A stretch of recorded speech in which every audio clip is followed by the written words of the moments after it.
자, 구약 성서 신학, 구약 성서 신학. 첫 번째 시간은 이제 그 시대의 다양한 어떤 시대적인 도전들, 이제 그것들에 대해서 이제 말씀드렸고, 그다음에 여러분들 가제로 그 당시 이제 두 가지 흐름을 이제 드렸는데, 이제 두 번째 시간은 이 시대, 이런 다양한 시대적인 도전에 어떠한 응답을, 어떠한 새로운 해석을 하고 있었는가, 이 관점에서 이제 설명을 좀 드리려고 합니다. 특별히 아까 말씀드린 이제 에스라 느헤미야 같은 경우는 어떻게 보면은 조금 이제 유대주의가 그때부터 이제 발생하면서 약간 배타주의적으로 좀 율법주의적으로 이제 흘러갔다, 이제 이런 얘기를 했는데, 그럼에도 불구하고 에스라 느헤미야가 그 시대에 그들이 그런 율법 중심의 종교 개혁과 성벽 재건과 그 공동체의 순수성, 오리지널리티를 유지하려고 노력 안 했다면 구약 성경은 그때 끝나버려요. 구약 성경의 전승은 더 이상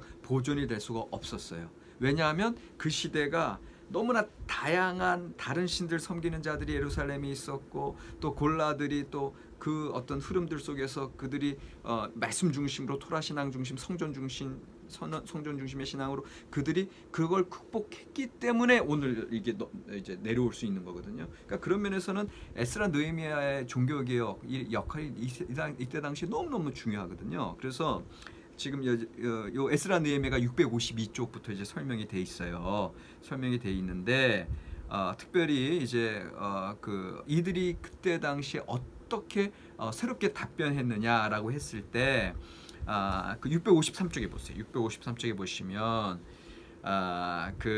이제 느헤미야를 설명하면서 느헤미야 이제 에스라 설명이 이제 같이 가고 있는데, 그들이 세 번째 줄, 그들이 벌인 활동의 핵심적인 특징을 살펴보는 일. 이건 뭐냐 하면은 이때 당시 중요한 문제들, 주전 6세기 말부터 5세기에 유대인들이 처했던 것, 포로기한 공동체, 그다음에 페르시아 시대에 처했던 중요한 문제들이 뭐냐?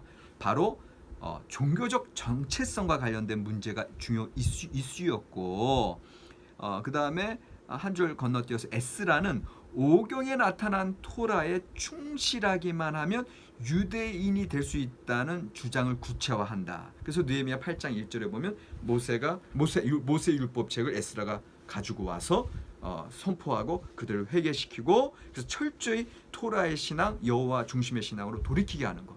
그러니까 이런 종교 개혁이 그때 당시에 너무너무 중요했다. 왜냐하면 이들은 지금 이미 포로 골라 중심의 이제 종교 개혁인데, 그들이 살고 터전은 이미 잡족과 또 다른 종교가 횡행했던 그 예루살렘 중심의 그 지역에서 지금 이런 종교 개혁을 통해서 이제 그 와해되고 무너져 내리는 시기에 다시금 하나님의 백성으로 서게 했고, 기존의 그 모세 율법 전승과 기존의 예언자들 전승이 이때 이제 생존을 하게 되는 거거든요. 그러니까 이런 면에서 이때 당시에는 강력하게 율법 중심의 그 종교 개혁을 드라이브해서 에스라가 요 야훼 신앙 공동체를 이때 새롭게 갱신을 했다. 이제 이렇게 여러분들 이제 기억하시면 좋겠고, 그래서 거기서 셋째 줄 내려오면 중간쯤인데, 토라에 기초한 삶이란 어디서든 가능하게 했다라는 거예요. 그래서 지금 이 성전이 옛날 솔로몬 성전에 비해서 부족하고, 또 우리가 온전히 하나님 앞에 옛날 다윗 시대의 영화를 회복하지는 못했으나 여전히 모세 율법에 충실한 하는 한 하나님께서 우리를 받아주시고 우리가 하나님 앞에 온전히 예배할 수 있다라고 하는 거. 그리고 사실은 이러한 예루살렘 이러한 정서, 이미 에스겔서, 야훼 숭배는 약속의 땅 경계 밖에서도 얼마든지 가능하다. 이게 에스겔서에서 나와요. 에스겔서 11장 16절에 보면 내가 이 민족이 흩어져 있는 곳들에서 찾아가서 잠시 그들의 성소가 되리라 말씀하시거든요. 그러니까 이게 성전이 없는 포로 현실에서도 하나님의 말씀 가운데 서기만 하면. 그리고 여러분들 에스겔이 뭐 한 줄 알아? 포로기에 그 이스라엘 장로들이 에스겔 주변에 늘 와서 하나님의 말씀을 에스겔을 통해서 봤거든요. 그게 해당 시나고그 유대인들의 나중에 시나고그의 이제 그 연원이 되는데 기원이 되는데 그만큼 이들은 그때 당시에 뭘 들었겠어 에스겔에게 하나님의 그 모세의 율법의 말씀들을 듣고 그 계약 백성으로서의 거룩한 삶에 대해서 계속해서 이야기했을 거 아니에요. 그리고 저기 시편 138편에서도 우리가 하나님의 땅을 기억하고 울었도다 그 히브리 노예들의 합창이 나오잖아요. 그러니까 그 소리는 뭐냐면 이들이 그 포로로 된 그 땅에 가서도 그 입술의 찬양, 시편, 그 다음에 이 토라 신앙, 모세 율법을 늘 되뇌이고, 그러니까 토라 신앙이 있는 곳에서는 여전히 하나님 앞에 율법 공동체로 순수한 신앙 공동체로 설 수 있다라고 하는 게 그런 전통이 이제 에스라에 의해서 이제 선포가 되는 거고, 특별히 여러분들 그래서 통혼을 이제는 그 자폰을 이제 금하게 되는 거예요. 순수한 야훼 신앙 공동체 유지하기 위해서. 그래서 에스라와 느헤미야가 그거를 이제 유지해 갔고, 특별히 느헤미야 같은 경우는 느헤미야가 와서 그 성벽과 성문을 보수하잖아요. 그러니까 이게 상당히 상징적인 행위예요. 뭐냐하면 성문과 성벽이 보수되어 있지 않을 때는 이게 거룩한 공동체의 울타리가 지금 와해되어 있다라는 소리거든요. 그러니까 그가 다시금 성벽과 성문을 세움으로 거룩한 공동체와 거룩하지 않는 그런 부정한 이 세상과 울타리 경계를 짓는 일이거든요. 이게 이 당시에 에스라와 느헤미야가 한 가장 중요한 새로운 해석이라는 거예요. 제가 말씀드리는 다양성과 이런 그 순수함이 와해되고 붕괴된 그 시점에서 에스라와 느헤미야가 한 거는 성벽과 성문을 세우고 말씀 중심의 율법 공동체로 거듭나게 함으로써 순수한 야훼 신앙 공동체의 울타리를 세웠다. 그 경계를 세웠다. 그래서 654쪽에 밑에서 네 번째 줄, 통혼에 대한 관심 및 성벽 재건에 대한 관심과 더불어 에스라와 느헤미야는 동시에 유대인의 정체성을 고수할 수 있는 경계선에 관심을 두고 있었다 이거예요. 그러니까 그 경계선에 관심을 두고 이 당시에 무너져 내리고 있었던 여호와 신앙을 다시금 회복하는 그때 당시에 이 율법 중심의 강한 드라이브가, 그래서 심지어는 그 잘 살던 결혼 생활까지 이제 이방인 아내들을 다 내쫓아 버리잖아요. 그 우리가 보기에는 그거 너무 했다라고 생각될 정도의 그런 강한 율법 중심의 개혁을 단행을 할 수밖에 없었다. 그런 다양한 시대적인 도전 가운데 이들은 율법 중심, 토라 중심의 신앙 개혁을 단행함으로 여호와 신앙의 순수성을 유지할 수 있었다 이 얘기입니다. 이게 이제 그런 면에서 에스라의 그 율법 중심의 종교 개혁이 이때 당시에는 그들의 마땅한 이제 응답이었고 새로운 해석, 새로운 개혁이었다라고 하는 거 그게 참 중요해요. 그런데 그럼에도 불구하고 이제 단점은 이게 이제 나중에 유대주의로 가면서 이제 그런 단점들로 나타나는데 이게 이제 폐쇄성이죠. 예루살렘을 폐쇄적 공간으로 변모되었다. 이게 이제 약간 아래쪽에 654쪽에서 나오고 있어요. 그래서 실제로 너무 그 자폰도 금지하는 것은 사실 인간적으로는 그런 폐쇄성을 이제 드러내는 일이고 그런 것으로 이제 단점은 그렇게 가는데, 그러나 장점은 655쪽에 제가 말씀드린 것처럼 정체성 유지 방안이 절실할 수밖에 없었다. 그 야훼 숭배자들에게는 하나, 둘, 셋, 네 번째 줄 655쪽 네 번째 줄 그 페르시아 제국 영토 내에 살던 야훼 숭배자들에게는 선조들의 위대한 종교적 전통을 지키고 종교적 문화적 융합을, 그러니까 융합이라는 혼합을 피할 수 있기 위한 나름의 정체성 유지 방안이 절실했을 수밖에 없었다 이렇게 돼 있어요.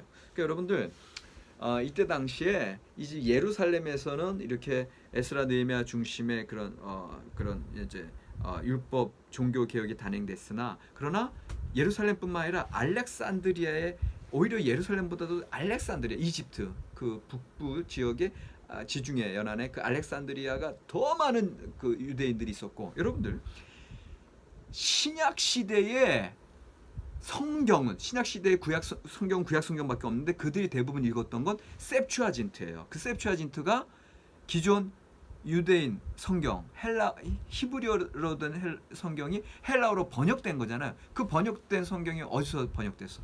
알렉산드리아에서 번역됐어요. 그러니까 알렉산드리아에서 그만큼 유대인들의 다수는 오히려 중심 세력은 오히려 거기에 있었다고 봐도 과언이 아니에요. 근데 그들의 그 셉추아진트가 예수님 시대에, 지금 우리가 얘기하고 있는 기원전 450년, 이 450년 이후의 예루살렘 시대에는 예수님 시대에는 그 셉추아진트가 읽히거든요. 그만큼 그때 당시에 디아스포라 유대인 공동체 중에 알렉산드리아가 강성했다는 거고, 근데 그런 알렉산드리아에 여전히 그 유대인 공동체가 설 수 있었던 이유는 뭐예요? 그리고 기독교 공동체의 기원이 되는 그런 셉추아진트가 형성될 수 있었던 이유는 뭐예요? 토라 신앙이 그만큼 강조됐다는 거예요. 에스라에 의해서 드라이브했고, 그래서 야훼 신앙의 순수성을 유지했던 그런 토라 신앙이 알렉산드리아에서도 있었고, 그 다음에 나중에 이제 엘레판틴 이집트 나일강 그 상류 지역에 보면은 이제 또 엘레판틴이라는 섬에도 또 유대인 공동체가 있었고, 또 이 메소포타미아 쪽에도 여전히 유대인 공동체가 있었고, 이런 다양한 상황 속에서 그들의 여호와 신앙을 유지할 수 있었던 건 토라 중심의 신앙 개혁이었다. 그래서 그 토라 중심의 신앙 개혁이 사회도 개혁하는 거였죠. 그래서 이제 자폰을 금지시키고 사회 제도를 변화시키는 것까지 나아가는 것을 이제 우리가 보고 있습니다. 그 다음에 이제 이 시대에 여러분들 이제 이 역대기 넘어가고 659쪽에 보세요. 659쪽에 보면 시편이 나와요. 그런데 여러분들 참 이상하죠. 왜 지금 페르시아 시대 내지는 제2성전 시대를 이야기하고 있는데 왜 시편이 나오지? 시편은 우리가 알기에는 다윗의 시편인데, 다윗의 시편이면 저기 옛날 포로기 이전의 왕정 시대로 가야 되지 않나? 그런데 여러분들 이제 쭉 지금 구약 성서 신학을 쭉 해오면서 성경의 형성 과정, 전승의 발전 과정을 보셨잖아요. 그래서 시편도 이 시기에 최종적으로 완성이 되는 거예요. 그리고 좀 이따가 이제 예언서도 나오는데 포로기 이후 예언자들의 경우에 있어서 이 시기에 완전히 완성이 되는 거예요. 그러니까는 그래서 제가 이 수업 시작하면서 초반부에 말씀드린 게 그만큼 이 시기가 너무너무 중요해. 이 시기에 모든 성경의 정경화가 어느 정도 이루어지는 거거든요. 지금 우리가 가지고 있는 성경의 지금의 모습은 이 시기에 완성이 되고, 시편은요, 더군다나 여기서 시편이 왜 중요하냐? 제2성전 시대의 찬송가요, 제2성전 시대의 기도문이 바로 시편이에요. 그러니까 지금 우리가 보고 있는 시편도 물론 다윗의 시편도 있고 모세의 시편, 솔로몬의 시편 다 있으나, 그러나 지금의 시편의 모습은 이 제2성전 시대 때 완성이 됐다라고 하는 거. 그러니까는 이 페르시아 시대가 너무너무 중요한 걸 여러분들 이제 보고 계시고요. 특별히 시편, 우리가 이제 시편 신학을 공부할 때 늘 제가 늘 질문하는 게 뭐냐면, 왜 시편이 탄식시와 찬양시가 중심인데 왜 시편의 서론은 1편과 2편으로 시작하느냐? 제가 그 질문을 항상 해요. 그 질문하는 이유가 이제 660쪽도 보시면, 우리 교재 660쪽에 보시면 중간에 시편의 또 다른 요소는 정경적 통일성을 더욱 명확히 제시한다 이렇게 나와 있어요. 처음 두 시는 시편 전체의 서론 역할을 한다 이렇게 나와 있죠. 그러니까는 이 시편 1편, 2편이 서론으로 배치된 것도 요 페르시아 시대예요. 요 제2성전 시대 때 일부러 1편과 2편이 그러니까 이제 우리가 정경적 읽기를 했을 때 왜 1편, 2편이 왜 처음에 나오지? 서론으로 배치가 됐지? 근데 그 배치된 게 그 정경적 읽기를 할 때 일단 이 제2성전 시대 때 배치가 됐고, 그리고 이 배치가 된 이유를 따져 물어 들어가는 거죠. 그럴 때 이제 정경적 읽기를 통해서 시편 1편, 2편의 의미가 새롭게 부각이 되거든요. 그리고 시편 전체가 정경적으로 새롭게 읽히는 거거든요. 자, 여기에 보면은 자, 복 있는 사람이라는 구절이 시편 1편 1절과 2편 11절에서 1편, 2편 전체를 감싸고 있다. 근데 이제 2편 11절이 아니라 12절에 2편 11절은 이제 저기 히브리어 성경에서는 이제 11절이지만 우리 개역 성경에서는 이제 2편 12절인데 이게 무슨 소리인지 아세요? 여러분도 아시다시피 시편이 1편이 복 있는 사람은으로 시작하잖아요. 그리고 시편 2편 끝절이 그 복 있는 자다 이제 그렇게 끝나요. 시편 2편 12절에 여호와께 피하는 모든 사람은 다 복이 있도다. 그러니까 숨이 쌍관이죠. 앞에서도 복 있는 사람 1편 1절에서 시작해서 2편 12절에 모든 사람은 다 복이 있도다 끝나니까. 그러니까 결국 1편 2편이 하나라는 거죠. 서론이에요, 서론.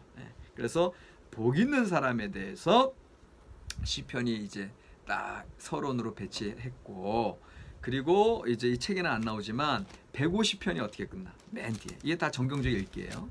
정경적 읽기를 통해서 시편의 맨 뒤에 하면은 호흡이 있는 자마다 여호와를 찬양할지어다 이렇게 끝나죠. 결국은 복 있는 자들이라고 하는 것은 하나님께 늘 찬양과 영광을 돌리는 삶을 얘기하고, 우리의 이제 이때 당시에 토라 신앙의 중심은 토라 중심의 신앙의 목적은 복 있는 자고, 그리고 그 중심에는 덕설러지, 송영, 찬양, 그렇게 찬양의 삶으로. 근데 이게 다분히 제2성전을 배경으로 하고 있죠. 성전 중심으로 성전에서 토라 복 있는 사람은 이제 여호와의 율법을 즐거워해 그 율법을 날마다 묵상하는도다. 이제 이거 자체가 성전 중심의 신앙이고, 그 다음에 호흡 있는 자마다 여호와를 찬양할지어다. 이거 자체가 솔로몬 그 제2성전에서의 찬양이거든요. 그러니까 이제 제2성전 시대의 그 찬양 성전 중심의 배경, 토라 중심의 배경이 쫙 시편 전체에 흘러가고 있다. 이걸 보시면 되고요. 그 다음에 지금 이 책에서 또 요 660쪽에 시편이 총 5권으로 구성되어 있다. 하나, 둘, 셋, 넷, 다섯, 여섯, 일곱째 줄에 660쪽 일곱째 줄에. 그래서 1권은 1에서 41편, 2권은 40에서 72편, 3권은 73에서 89편, 4권은 90에서 106편, 5권은 107에서 150편. 이 책이 토라 5권으로 구성된 그 구조를 반영하고 있다. 그러니까 다분히 토라 중심적인 시편인 거예요. 토라, 오경. 토라가 창출 내민시 오경이 있는 것처럼 시편도 5권으로 구성하면서 이거를 거의 토라 신앙에 맘먹게 버금가게 읽어라 그 소리죠. 이게 다 정경적 읽기고, 이 제2성전 시대에 이들의 정서가, 이들의 신학이 그렇게 반영되어 있다라고 하는 거, 그거를 이제 이 책에서 보여주고 있습니다. 그러면서 664쪽 시편에 대한 이야기가 특별히 참 의미 있는 얘기들이 나오는데, 성찰과 경험들, 우리가 만날 이제 이 마지막 형태의 시편, 신뢰시. 그러니까 지금 이 책을 읽어보시면 그 시편의 다양한 장르들을 쭉 나오는데, 쭉 소개하면서 마지막으로 소개하는 장르가 신뢰시예요. 신뢰시.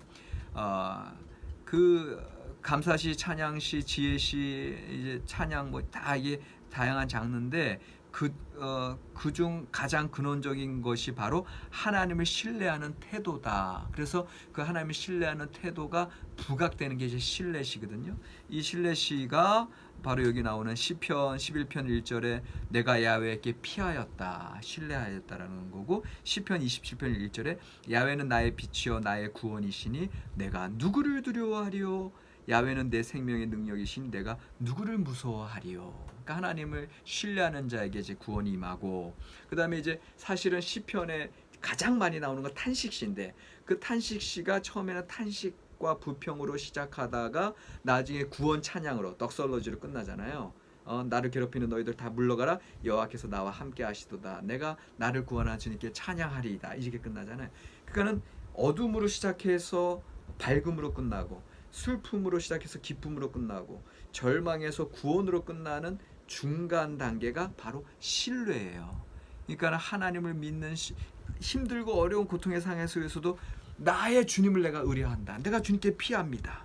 내가 나의 야훼는 내 생명의 능력이신데 내가 누구를 두려워하리오라고 외쳤을 때 그게 신뢰란 말이야. 그럴 때 이제 하나님의 그 믿음의 비전과 구원의 찬양으로 나아가잖아요. 그 중간 단계 신뢰가 이제 부각되는 게 그거를 이제 발전시켜서 독립적인 장르로 신뢰시가 드러나거든요. 시편에서는. 근데 그 시편에서 제일 대표적인 신뢰시가 바로 시편 23편인 거예요. 여러분들 그 시편을 통틀어서 제일 유명한 시편 중에 하나가 23편 아닙니까? 여호와는 나의 목자시니 내게 부족함이 없으리로다. 아도나이 로이 로 예흐살. 나를 푸른 초장 맑은 물가로 인도하시는도다. 내 평생의 선하신가 인자하심이 반드시 나를 따르리니 내가 여호와의 집에 영원히 살리로다. 시편 23편. 이게 신뢰시고 이 신뢰시도 이 제2성전 시대의 배경으로 보신다면 그 다양한 어떤 시대적인 흐름들 그리고 도전들 이 속에서 우리가 어떠한 정체성을 유지하고 살아가느냐라고 했을 때 주님을 철저히 신뢰함으로 부족한 것 같으나 부족하지 아니하고 내 원수의 목전에서 내게 상을 차려주시고 기름을 내 머리에 부으셨으니 내 잔이 넘치나이다. 그런 삶을 살았던 것도 이 제2성전 시대의 그들의 새로운 그 신앙, 믿음, 토라 중심의 삶에 집중했을 때 그들이 이제 이런 찬양의 삶으로 풍족한 삶으로 변화되는 거죠. 자, 신뢰시는 하나님께서 구원하실 것을 믿는 사람 그리고 그 하나님께 구원을 요청하는 사람들 그런 사람들에게 있어서 능력을 발휘하며 나타났다. 그래서 여기 참 재밌는 것은 이제 664쪽 맨 밑에 줄 제2성전 시대의 이러한 자료들은 오경과 통합되어 토라와 같은 5권의 책으로 구성되기에 이른다. 또한 이러한 자료들은 665쪽 지혜문학과도 통합되어 시편은 이제 성찰과 묵상을 위한 자료로 쓰일 수 있게 되었다. 그래서 1편, 119편 그 다음에 이제 시편 같은 경우에 이제 지혜시가 많이 나오거든요. 37편도 그렇고 49편도 그렇고 또 1편, 19편, 119편도 다 지혜 토라시고. 그러니까는 이때 당시에 요 성전 중심의 시편이 엮일 때 이 지혜 그룹의 역할도 여기서 이제 조금 나오고 있고 제가 이제 좀 이따 다음 시간에 또 지혜 그룹의 역할이 너무너무 중요하다라고 하는 걸 좀 설명을 드리려고 합니다. 그다음에 이제 665쪽에 이제 이 제2성전 시대의 예언 문학인데 여기서도 여러분들이 조금 헷갈릴 수 있는 얘기들이 있어. 아모스와 호세아 얘기를 하거든요. 근데 이제 아모스와 호세아는 8세기 예언자야. 이미. 지금 이 시대는 제2성전 시대면은 520에서 515년 이후니까 그 8세기 예언자 600년대 사람들보다 한 150년 더 나가서는 이제 그 400년대로 가면 한 200년의 차이가 있는데 그 200년 후에 그 예를 들면 아모스 9장 11절 15절이 이제 결론 부분이거든요. 이스라엘의 회복에 대한 예언이 있는데 이때 아모스서의 이 뒷부분은 이때 편집돼서 들어갔다라고 이제 얘기하는 거예요. 그러니까 답은 이제 역사 비평적으로 얘기하는 거지만 그런데 상당히 이제 일리가 있는 게 뭐냐 하면은 그리고 호세아서도 마찬가지. 호세아서는 2장과 같은 부정적인 의미가 개정되어서 지금 제가 666쪽 보고 있어요. 네 번째 줄에 보면 호세아 2장의 끄트머리에서 부정적인 의미가 개정되었다. 이 시대에. 그래서 하나님과 백성 사이의 연민과 회복된 관계성이 되살아나게 되었다. 심판을 예견했던 호세아의 활동 이후에 이루어진 것으로 이제 그렇게 보게 되는 거죠. 그러니까는 이게 무슨 소리냐면 아까 이제 아모스서도 그 밑에 9장 11절에서 15절이 그 이후에 이제 들어간 것으로. 왜? 아모스에 있어서 너무 심판 예언만 했기 때문에 이 시대에 그 새로운 회복의 그 비전을 가지고 들어갔다. 이제 그건데 자, 우리는 전통적으로 아모스와 호세아 같은 경우 당시에 북이스라엘이 아수르 제국에 의해서 멸망한 것에 대한 선포했고, 그러나 그 선포 이후에는 그래도 이제 또 회복에 대한 선포도 있다. 그래서 심판과 회복이 예언자들에게 통틀어서 아모스 호세아뿐만 아니라 3대 예언서에서도 계속해서 나타나는 거 이제 우리가 예언서 공부할 때 봤는데, 그런데 실제로 그들의 회복의 선포라고 하는 것은 이때 당시에 아모스서 호세아서가 다른 모세오경도 그렇고 다른 지혜서도 그렇고 이런 예언서들 이때 편집되면서 가필이 되었다는 거예요. 예. 그래서 지금은 이제 새로운 회복, 새로운 그 대안을 제시해야 될 때이기 때문에 이제 심판을 받았으나 이제 요 아모스와 호세아의 이름을 빌려서 다시금 이 대안 공동체의 그 회복의 의미를 더 새롭게 해석해서 놓다는 거죠. 그러니까 그런 의미에서 지금 이 시대의 그 다양한 시대적인 도전에 새로운 해석으로 기존의 아모스나 호세아의 그 심판의 어떤 전승들이 이제는 다시금 하나님의 계약 백성으로 돌아선 자들에게 있어서는 새로운 회복의 말씀으로 갱신될 수 있도록 지금 이때 당시의 신학자들, 이때 당시에 이제 예언자 그룹의 제자 그룹들이 이렇게 가필했다는 것으로 이야기하고 있습니다. 그러면서 이 책에서는 그 666쪽에 밑에서 하나, 둘, 셋, 넷, 다섯, 여섯, 일곱, 여덟, 아홉, 열 번째 줄에 주전 6세기 중반에 어느 작가가 이 아모스 같은 경우 심판을 넘어서는 변화의 상황에 맞게 아모스서의 결론을 이렇게 마무리 지었다. 아모스 9장 11절에서 15절에. 그러면서 여기서는 또 아모스 9장 13절에 보면은 모든 산들이 단 포도주를 흘리리라. 그래서 밑에서 세 번째 줄 예언자들의 본래적인 문학적, 신학적 이미지들은 책의 형태를 띠게 되면서 새로운 세대의 새로운 독자들을 위해 재구성되었다. 그러니까 이게 이제 우리 전통적인 보수적인 신학을 가지고 있는 사람들한테는 조금 이게 무슨 얘기인지 좀 그러나 역사적으로 이성적으로 우리 클래스에서 공부해야 된다 그랬어요. 그래서 이때 당시에 요 아모스 호세아 이 책들이 이렇게 편집 완성되면서 책의 형태를 띠게 되면서 그때 당시의 도전에 응답하는 그러한 새로운 모습으로 이런 말씀들이 또 선포되어졌다라는 이야기입니다.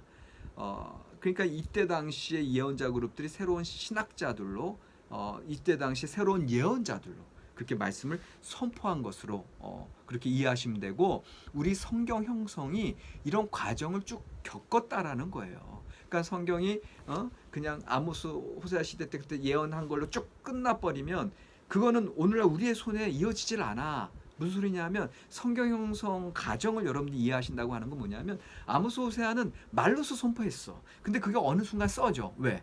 실제로 그들의 예언이 성취됐기 때문에. 그럼 그걸 누가 썼겠어요? 그분들의 제자 집단들, 당시의 서기관 그룹들, 책을 읽을 줄 알고 글자를 아는 사람들이 썼을 거 아니에요. 그게 지혜 그룹들이란 말이에요. 그런 지혜 전승 속에서 쭉 그 제자 집단들이 써갖고 오다가 그것이 단편 기록되다가 지금 이 페르시아 시대에 이르러서 새로운 공동체를 형성해야 되는 시대적인 도전 가운데서 구체적으로 이 문서들이 완성이 되는 거예요. 그러면서 그때의 이 완성은 더 이상 심판만 얘기하면 안 되잖아. 아모스와 호세아가 얘기하는. 그렇기 때문에 그들의 사상의 그 어떤 전통을 이어받으면서, 예를 들면 아모스서에서는 정의와 공의에 대한 흐름들, 또 호세아서에서는 인내에 대한 흐름들, 이걸 이어받으면서 그러한 정의와 공의가 회복된 세상, 그러한 인자하심, 그런 하나님의 계약에 충실한 하나님의 사랑이 회복된 세상, 이것들에 대해서는 이런 이제 회복의 이런 비전들을 선포하는 거죠. 그럼 왜 선포해? 이제 지금 이 제2성전 공동체에서 그러한 새로운 이 페르시아의 식민지 하에서 어떠한 공동체 이루어갈 것인가에 대한 그런 물음 속에서 시대적인 도전 앞에서 그들은 응답하고 있다니까요. 이게 여러분들 구약성서 신학을 이번 학기에 쭉 여러분들 들으셨는데, 이제는 여러분들이 이제 그 과제를 이제 담당하셔야 된다는 거예요. 여러분들이 오늘날의 새로운 성경 해석자들이 되어야 된다라는 거예요. 성경의 전통을 이어받고 그 전통을 오늘날의 코로나 상태, 오늘날의 이제 교회들이 이제 힘들어지는 이런 시대, 그 다음에 오늘날 대부분의 사람들이 교회를 안 다니고 있는, 여러분들 참 심각한 거예요. 제가 며칠 전에 우리 박사 출신 목사님을 만났는데 그 목사님께서 가끔씩 중고등학교 아이들한테 이제 무슨 프로그램을 소개하러 가시면서 영혼에 대한 관념을 물어보셨대요. 그러면 애들이 요새 반에 한 30명 있는데 그 중에 영혼에 대한 관념에 대해서 생각을 아예 안 해본 애들이 한 7, 80%라는 거예요. 그만큼 지금 교회의 역할, 이게 교회도 아예 안 나간다는 소리고, 그리고 지금 오늘날의 새로운 어떤 영성의 역할들을 오늘날 교회가 해줘야 되는데 기존의 이제 교회의 그런 모습들, 어떤 교리적인 모습을 통해서 안 된다라는 거거든요. 그러니까 그런 면에서도 지금 우리가 제2성전 공동체, 포로기한 공동체가 어떻게 기존의 하나님의 말씀, 토라 신앙을 새롭게 갱신해 가고 있는지를 우리가 지금 배우고 있고, 이걸 배우는 이유는 여러분들이 오늘날 이 세대에게, 하나님을 잃어버리고 있는 이 세대에게 다시금 여러분들께서 새롭게 갱신시키고 우리 또 쓰러져가는 교회 공동체를 다시금 일으켜야 되고, 이게 여러분들 사명이고, 이게 오늘날 시대 도전에 제대로 응답하셔야 되는 거고, 그 말씀을, 그래서 여러분들 그 말씀의 그 오리지널한 능력, 언약적 삶의 구조가 구조화돼야 되는 거고, 그 말씀의 그 정신, 핵심적인 사상들을 여러분들이 지금 제대로 기억하시고 그거를 발현시켜야 되는 사명들이 여러분들에게 있다. 그래서 이 두 번째 시간에 여기까지고, 제가 이게 지금 이제 성적 평가에 들어가기 때문에 오래간만에 이 과제를 지금 1, 2, 3을 지금 내고 있어요. 아까 과제 1 나갔고 첫 번째 시간, 두 번째 시간에 이 과제는 뭐냐라고 했을 때, 여러분들 이 시간에 제가 요 시편에 대해서 설명했죠.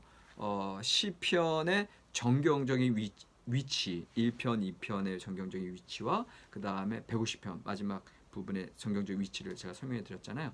그게 이 제2성전 시대에 그렇게 배치가 됐다 그랬어요. 제2성전 시대의 상황에 이 시편의 정경적인 위치, 1편, 2편의 서론적인 위치와 150편의 그 결론적인 위치가 당시 제2성전 시대 상황에 어떻게 응답한 새로운 해석인지 그것을 써주시기 바랍니다.